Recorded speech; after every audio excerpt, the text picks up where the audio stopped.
நம்ம எல்லாருக்குமே இன்னொரு பெரிய கனவா இருக்கும் பார்த்தீங்கன்னா, எப்போ நமக்கு அதிர்ஷ்டம் அடிக்கும்? எப்போ நம்ம கோடீஸ்வரர் ஆகுவோம்? எப்போ நம்ம செட்டில் ஆகுவோம்? பணம் எப்போ நமக்கு தங்கும், கிடைக்கும்? அப்படிங்கிற ஒரு ஏக்கத்திலேயே தான் இருந்துட்டுருப்போம். அந்த வகையில பார்த்தோம் அப்படின்னா, இது எல்லாமே நம்மளுடைய ஜாதக கட்டம் தான் நிர்ணயிக்குது. இது நீங்க நம்புனாலும் சரி, நம்பலனாலும் சரி, இதுதான் உண்மை. நாம இயங்குறதே இந்த 9 கோள்களோட செயல்களால தான் நம்ம இங்க இயங்கிக்கிட்டு இருக்கோம். நம்ம அளவுக்கு அதிகமா சந்தோஷமா இருக்கிறோமா, அப்ப ஏதோ ஒரு கோள் வந்து நம்மள இயக்குதுன்னு அர்த்தம். அளவுக்கு அதிகமா துக்கப்படுறோமா, அதையும் ஒரு கோள் வந்து இயக்கிக்கிட்டு இருக்குன்னு தான் அர்த்தம். அப்போ நம்ம ரொம்ப சந்தோஷமா இருக்கிறோம் அப்படின்னா, எந்த டைம்லலாம் நம்ம சந்தோஷமா இருப்போம்? நம்ம கையில பணம் இருந்துச்சு அப்படின்னா, நம்ம நினைக்கிற விஷயத்த நம்ம வந்து செயல்படுத்தும்போது, நமக்கு புடிச்ச விஷயத்த நம்ம பண்ணும்போது, இது எல்லாத்துக்குமே பணம் கண்டிப்பா நமக்கு தேவை. அப்ப நம்ம பணம் கையில இருந்தா மட்டும் தான் நம்ம அளவுக்கு அதிகமா சந்தோஷப்படுவோம். கரெக்ட்டு தானே? அப்ப இதெல்லாம் இயக்குறது யார் அப்படின்னு பார்த்தா அந்த கோள்கள் தான். அப்ப இந்த கோள்கள் வந்து எப்படி நம்ம நிர்ணயிக்க போறோம் அப்படின்னு ஜாதக கட்டத்த வச்சு தான். அப்ப இந்த ஜாதக கட்டத்துல எந்தெந்த கோள்கள் வந்து அதிர்ஷ்டத்த தரும்? அதாவது எந்தெந்த கட்டங்கள் வந்து நமக்கு வந்து மிகப்பெரிய அதிர்ஷ்டத்த தரும்? அந்த கட்டத்துல இருக்கக்கூடிய அதிபதி எந்தெந்த அதிபதிகளோட தொடர்பு கொண்டிருந்தாங்க அப்படின்னா பணம் கிடைக்கும். அப்படியெல்லாம் பத்தி தான் இப்ப நம்ம டீட்டெயிலா பார்க்க போறோம். இத மிஸ் பண்ணாம பாருங்க. கண்டிப்பா உங்களுக்கு இது ரொம்ப யூஸ்ஃபுல்லா இருக்கும். ஓகே. இப்ப நம்ம டாபிக் உள்ள போகலாம். இப்ப எல்லாருடைய ஜாதகத்திலயுமே லக்னம் அப்படின்னு ஒண்ணு இருக்கும் இல்லையா? அந்த லக்னத்தில இருந்து தான் நீங்க கணக்கு பண்ணணும். மொத்தம் 12 கட்டம் இருக்கும். அந்த லக்னத்தில இருந்து தான் நீங்க வந்து கவுண்ட் பண்ணணும் கட்டத்த. லக்னத்த வந்து முதல் கட்டமா எடுத்துக்கணும். லக்னத்துக்கு அடுத்து இருக்கக்கூடிய கட்டம் 2வது கட்டம். கரெக்ட்டு தானே? இந்த மாதிரி மொத்தம் 12 கட்டங்கள் இருக்கும். இதுல பணம் வந்து அதிகமா நமக்கு தரக்கூடிய கட்டம் எதுன்னு பார்த்தீங்க அப்படின்னா, 11வது கட்டம்.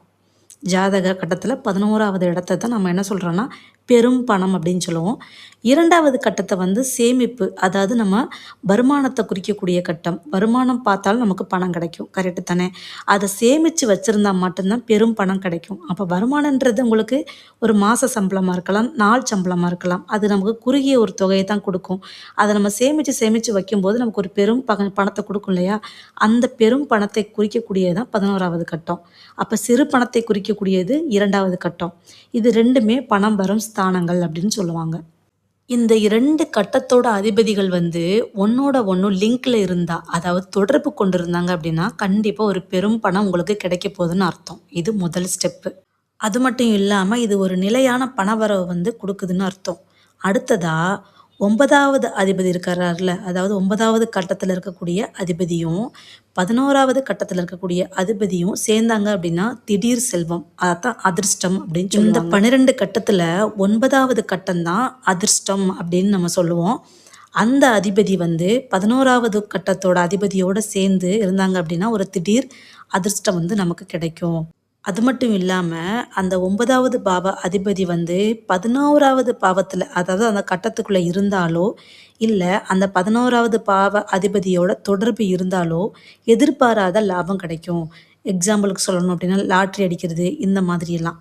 அதுக்கப்புறமா சூரியனும், புதனும் இந்த 2 கோள்கள், இந்த 2 அதிபதியும் சேர்ந்து இருந்தாங்க அப்டின்னா, நம்ம ஒரு வியாபாரம் பண்றோம், இல்ல ஒரு நிர்வாகத்த மெயின்டெயின் பண்றோம், இல்ல வந்து அரசு சம்மந்தப்பட்ட வேலையில இருக்கோம், கமிஷன் வாங்குற மாதிரியான ஒரு வேலையில இருக்கீங்க அப்டின்னா, அந்த மாதிரியான ஒரு பண யோகம் வந்து கிடைக்கும். இவங்க 2 பேரும் காம்பினேஷன்ல இருந்தாங்க அப்டின்னா, அதுவும் கரெக்ட்டான ஒரு தசாபுத்தி காலத்துல வந்து கண்டிப்பா கை குடுத்தே ஆகும். அது மட்டும் இல்லாம, மனி ஃப்ளோ வந்து பயங்கரமா இருக்கும் அந்த காலகட்டத்தில. அதுக்கப்புறமா ராகு வந்து 2வது பாவத்திலயோ, இல்ல 11வது பாவத்திலயோ இருந்தது அப்டின்னா, இல்ல அந்த அதிபதிகளோட தொடர்புல இருந்தது அப்டின்னா, வெளிநாட்டு கரன்சி, இந்த டிஜிட்டல் ஓரியன்டடா இந்த மாதிரியான வெளிநாட்டு பணம் வந்து கிடைக்கும். ராகு அப்டின்னாலே ஆடம்பரம், வெளிநாடு, வெளிநாடு சம்மந்தப்பட்டதுன்னு சொல்லுவோம். அது வந்து 2வது இடமும், 11வது இடமும் பணம்னு நம்ம சொல்லிட்டோம். அப்ப அங்கே வரக்கூடிய பணங்கள் எல்லாமே என்னன்னு பார்த்தீங்கன்னா, வெளிநாட்டு சம்மந்தப்பட்ட பணங்கள் தான் நமக்கு கிடைக்கும்.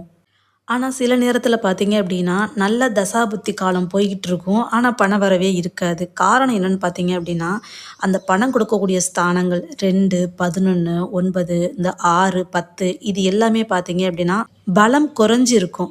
அப்டி இருந்தாலே நமக்கு பணம் கிடைக்காது. அதுவே வந்து பலம் அதிகமா இருக்குது அப்டின்னா, எக்ஸாம்பிளுக்கு சொல்லணும் அப்டின்னா, 6வது பாவம் வந்து வலிமையோட இருக்குது அப்டின்னா, 6வது பாவம் அப்படின்னு சொன்னாலே கடன், வம்பு, வழக்கு இந்த மாதிரி சொல்லுவோம். நோய் இது எல்லாமே அதுக்குள்ள வரும். அந்த மாரி காலகட்டத்தில வந்து 6வது பாவம் வந்து வலிமையோடு இருந்துச்சு அப்படின்னா, நம்ம கடன அடைக்கிறத தாண்டியும் நமக்கு பணம் வந்துக்கிட்டே இருக்கும். கேஷ் ஃப்ளோ இருந்துக்கிட்டே இருக்கும். அதுக்கப்புறமா 2வது பாவம், 11வது பாவம் வந்து பணம் வரக்கூடிய ஸ்தானங்கள் சொன்னேன் இல்லையா? அங்கே வந்து நீச்ச கிரகங்கள் இருந்தாலுமே கூட பார்த்தீங்கன்னா, நீச்ச பங்கம் ஏற்பட்டுச்சுன்னா, வாழ்க்கையில வந்து பாதி கட்டத்துக்கு மேல, அதாவது பாதி வயசுக்கு அப்புறம் பெரும் செல்வம் நமக்கு கண்டிப்பா கிடைக்கும். அதுக்கப்புறமா 11வது பாவத்தில வந்து சந்திரன் இருந்துச்சு அப்படின்னா, எல்லாருக்கும் தெரியும்னு நெனைக்கிறேன். ஒவ்வொரு கட்டத்திலயும் வந்து சந்திரன் 2 1/2 நாள் இருக்கும். அத வச்சு தான் ஒவ்வொரு நாளும் வந்து நமக்கு ராசி கணிக்கிறாங்க. அதுக்கப்புறம் நட்சத்திரங்கள்லாம் நமக்கு தெரிகிறது. அப்படி இருக்கிறப்ப வந்து சந்திரன் வந்து 11வது பாவத்தில இருக்கும்போது, பண ஓட்டம் வந்து இருந்துகிட்டே இருக்கும். நமக்கு சேமிப்பு இல்லைனாலும் கூட பண ஃப்ளோ, அதாவது கேஷ் ஃப்ளோ வந்து இருந்துகிட்டே இருக்கும். வரும், போகும் இந்த மாதிரி இருக்கும். சில ஜாதகங்கள்லாம் பார்த்தீங்க அப்படின்னா, பணம் வந்துட்டே இருக்கும். ஆனா, அது வந்து நிலைக்காது. அது தங்காது. காரணம் என்னன்னு பார்த்தீங்கன்னா, 2வது பாவத்தில வந்து பாப கிரகங்கள் வந்து இருக்கும். அப்படி இல்லைன்னா, 12வது பாவ அதிபதி வந்து 2வது பாவத்தோட தொடர்புல இருப்பாரு. அப்படி இருந்துச்சு அப்படின்னா, நமக்கு வந்து பணம் வரும். ஆனா வந்து அது நிலைச்சு இருக்காது. இதுதாங்க வந்து பணம் வரக்கூடிய ஸ்தானங்கள். 2வது பாவம், 9வது பாவம், 11வது பாவம். இது 3மே எந்தெந்த கிரகங்களோடு, எந்தெந்த பாவத்தோடு தொடர்புல இருக்கணும் அப்படிங்கிறத பார்த்துட்டு, நீங்க அதுக்கேத்த மாதிரி ட்ரை பண்ணுங்க. கண்டிப்பா உங்களுக்கும் மனி ஃப்ளோ இருக்கும். அதிர்ஷ்டமும் கிடைக்கும். இந்த இன்ஃபர்மேஷன் உங்களுக்கு ரொம்ப யூஸ்ஃபுல்லா இருக்கும்னு நெனைக்கிறேன். இத பத்தியான வேற வீடியோஸ் உங்களுக்கு எதுவும் தேவைப்படுது அப்படின்னா, கமெண்ட் செக்ஷன்ல கமெண்ட் பண்ணுங்க. கண்டிப்பா நெக்ஸ்ட் வீடியோ நான் அப்லோட் பண்றேன். புடிச்சிருந்தது அப்படின்னா லைக் பண்ணுங்க, ஷேர் பண்ணுங்க, சப்ஸ்கிரைப் பண்ணுங்க. Thank you.